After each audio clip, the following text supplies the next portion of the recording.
Il y a une révélation puissante dans la parole de Dieu. Ève était dans le jardin vivante.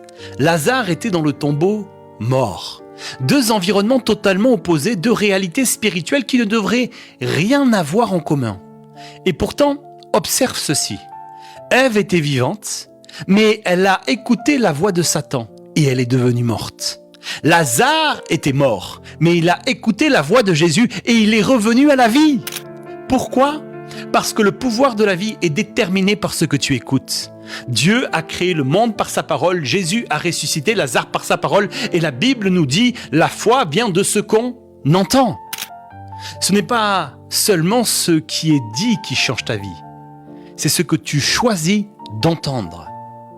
Tu ne deviens pas ce que tu prononces, tu deviens ce que tu laisses entrer dans ton oreille. Peut-être que tu te trouves dans un environnement où tu pourrais produire, grandir et fructifier, mais tu t'es arrêté, tu t'es éteint, tu t'es appauvri intérieurement, simplement parce que tu as prêté ton oreille aux mauvaises voix.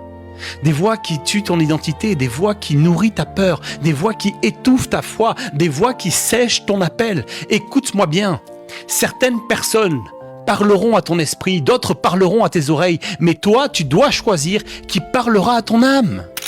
Dans un monde où tout le monde parle, où chacun veut déposer son opinion dans ton cœur, souviens-toi, le sage n'est pas celui qui parle. Le sage, c'est celui qui écoute et qui choisit qui il écoute. Ève était dans un environnement parfait, mais elle a écouté la mauvaise voix. Lazare était dans un environnement de mort, mais il a écouté la bonne voix.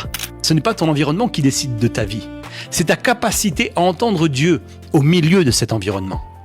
Alors, sois intentionnel, sois sélectif, protège ton oreille, parce que ce que tu laisses entrer dans ton oreille finira toujours par entrer dans ta vie.